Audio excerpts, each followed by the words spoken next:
I'm Mrs. Paul. I'm an advocate in the High Court. I'm a Hindu married to a Christian. My question, which has come to my mind, is after hearing the thoughts of doctor and the teachings of Islam regarding killing. If killing is strictly prohibited in Islam, why don't the Muslim spiritual leaders openly criticize and unitedly fight the killings going on in the name of jihad? How can Muslims allow Islam to be misused and misquoted by a few of those Muslims who are maligning the name of the entire community in the entire world? Asked a very good question. She said that she was impressed with the teaching of Islam, that Islam is against killing innocent human beings.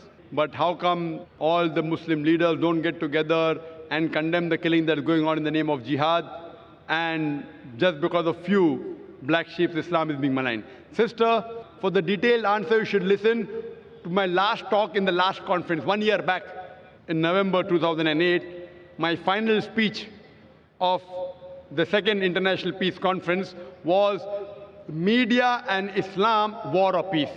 The main thing to blame, it is the media. It is the media which picks up black sheep of the community and they portray as though they're exemplary Muslims. It is the media. So what you see in the media is not what's exactly happening.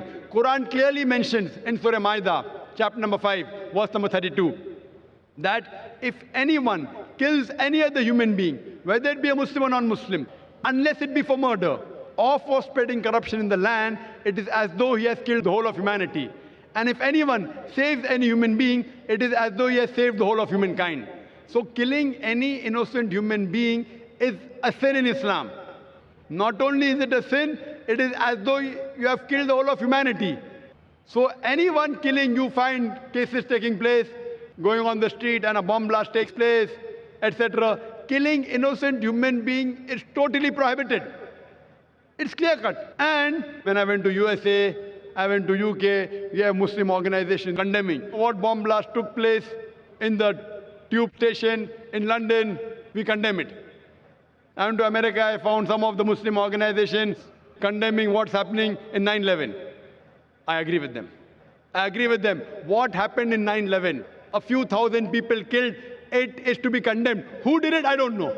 I'm not saying Muslims did it. It is the media which is saying there's no proof at all. There's no proof. But whoever did it, there are, if you go on the internet, you have various documentaries showing that it was a government job, inside job. George Bush did it. I don't know who did it. Whoever did it, killing thousands of innocent human beings in 9/11, in the Twin Tower bombing, is to be condemned.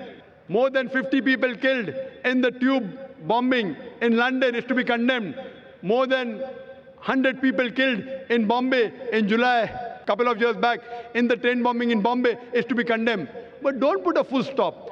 Simultaneously, I also condemn the thousands of people killed in Afghanistan, the thousands of people killed in Iraq, the thousands of people killed in Palestine. I call this white-collar terrorism. You know what they are doing? They are giving missiles. They are sending bombs. There in Palestine, they are fighting with stones. And they are called as terrorists. America is sending bomber Patriot missiles. They are sending cluster bombs. Cluster bomb means it falls, it breaks up into many bombs and kills thousands of Afghanis. For what? It is a coward act. What we find, it is the media which is portraying. Media which is portraying that Muslims are doing this. I do know there are black sheep, sister. There are black sheep in a community. There are black sheep in every community. Indian media talks about Kashmir. How often do they talk about Assam? Naxalite, the Maoist. You know the biggest threat to India are the Maoists. What are they doing? They are bombarding the police stations. They are killing the police. The maximum killing that has been done in India by the Maoists, by the communists, the LTT, Hindus. Who calls them Hindu terrorists? You go to Assam, the Christian terrorist. When the Hindus do it, you call it LTTE, Liberation Tamil Tigers, LM. If you go to UK, IRA, Irish Republican Army, they are Catholics. They have a big difference between the Catholics and the Protestants. No one calls them Catholic terrorists. Why? So what we find that no religion teaches to kill innocent human beings. But there are more non-Muslims killing innocent human beings than Muslims. Now, so-called Muslims who killed innocent human beings, they aren't Muslims. They aren't following the teachings of the Quran and the Prophet. But what the media does, media picks up these black sheep and they portray as though they're exemplary Muslims. So the media has to blame, number one. Media. The media can change black into white, day into night, hero into villain, villain into a hero. You can hear my talk, Is Terrorism a Muslim Monopoly? And you'll get more details, inshallah.